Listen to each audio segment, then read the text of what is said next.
बताओगे? हम तुम्हें जगह बता रहे हैं। तो कलयुग कहने लगा महाराज हमें भी कोई स्थान दो जो कि हम भी रहें वहां पर।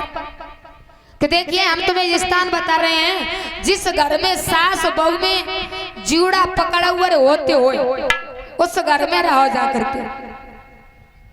कलयुग ने कहा कि महाराज और बताओ कोई स्थान कि जिस घर में भाई भाई में दुश्मनी बनी हो उस जगह पर रहो। और बताओ महाराज कि जिस जगह पर वैश्या वास करती हो उस जगह पर रहो। परीक्षित जगह दे रहे हैं कलयुग को। और देखिए जिस जगह पर झूठी गवाहियां भरी जा रही हो, दी जा रही हो, मद की प्यालियां उमड़ रही हो, जुआ सट्टेबाजी हो रही हो उस जगह पर रहो। कलयुग कहने लगा महाराज तुमने एक भी स्थान ऐसा नहीं बताया है जो कि मैं सुकून से वहां पर रह सकूं। परीक्षित कहने लगा एक जगह और है मेरे पास में कि जिसके पास में अधर्म का बेईमानी का सोना हो उसके पास में रहो, उसमें वास कर जाओ। तो देखिए परीक्षित को कहने की देर नहीं हुई तब तक कलयुग को मौका मिल गया। कलयुग ने मौका लेकर के चौका मार दिया। देखा कि परीक्षित के सिर पे वो बेईमानी का मुकुट लगा था, अधर्म का सोने का मुकुट था। कलयुग ने एकदम से छलांग लगाई और परीक्षित के मुकुट में प्रवेश कर गए। अब तो परीक्षित की बुद्धि का विनाश हो गया, बुद्धि का विनाश हो गया है। घोड़ा पर सवार हुए और आगे को बढ़े हैं। जब आगे को बढ़े हैं तो देखा है एक आश्रम में पहुंच गए जो कि लोमस ऋषि भजन कर रहे हैं भगवान का, ताली लगाए हुए हैं, बड़े लवलीन है भजन में।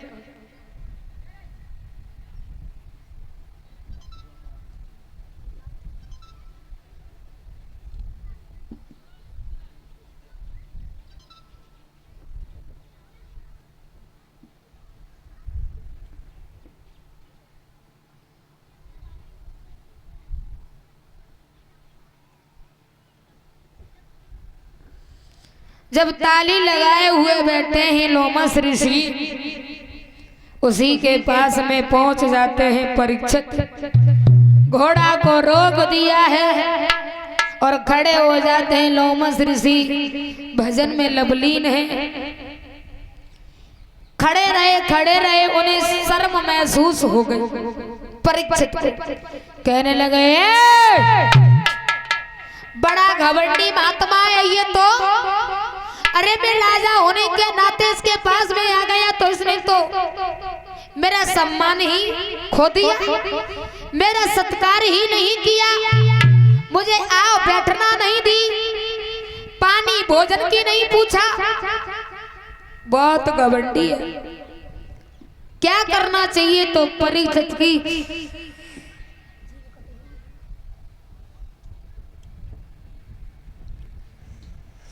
परीक्षित की नजर पहुंची है कि देखा है कि एक मरा हुआ सर्प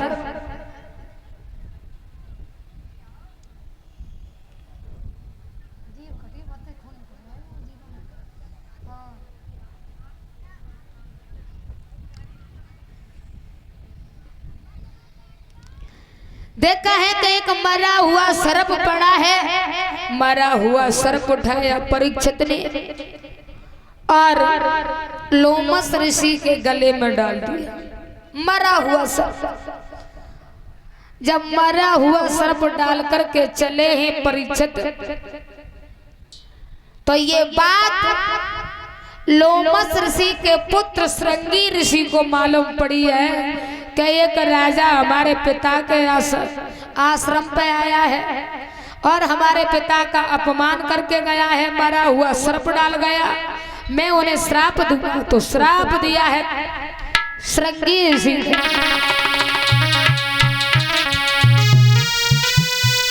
कि माया मद के दीवाने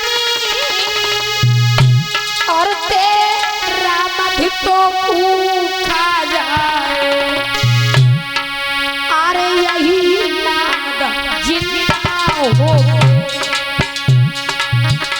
अरे यही नाग जिंदा हो तो ये साथ में दिन भी खा जाए रे। यही नाग जिंदा हो।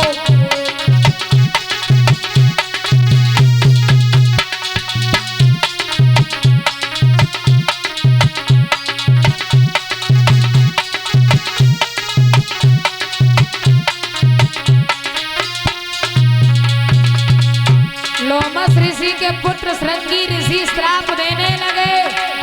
और माया मद के दीवाने और घमंडी राजा, तेरी इतनी हिम्मत हो गई जो कि मेरे पिता को भजन करते हुई स्थिति में तूने अपमानित कर दिया। मैं तुझे श्राप दे रहा हूँ कि यही नाग 7वें दिन जीवित हो जाए और तुझे डस लेगा।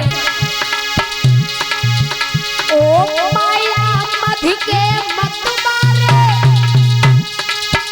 तेरा मध तो खा जाए।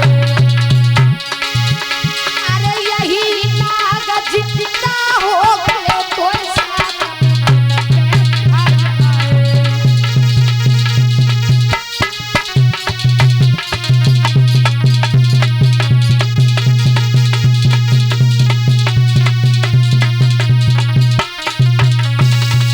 तरीका से श्राप दे दिया लोमस ऋषि के पुत्र श्रृंगी ऋषि ने परीक्षित।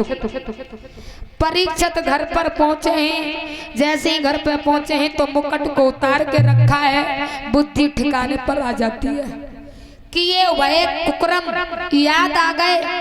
कहने लगे भद्रे, मैंने इन हाथों से बड़ा घोर अन्याय कर दिया। मैंने एक संत महात्मा के गले में मरा हुआ सर्प डाल करके उनका अपमान कर दिया। अब क्या करना चाहिए?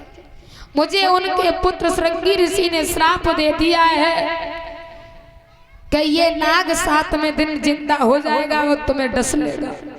परीक्षित को बड़ी चिंता हो गई, बहुत चिंता हो गई। अब तो इतनी व्याकुल है चिंता में, ना भूख है, ना प्यास है, ना नींद है, ना चैन है, कुछ नहीं। इधर उधर भटक रहे हैं, कोई उपाय बताओ। 7वें दिन में मर जाएंगे। मुझे मरने का दुख नहीं है, दुख मुझे इस बात का है कि मुझे अधोगति में भटकना पड़ेगा, मेरी सदगति नहीं होगी।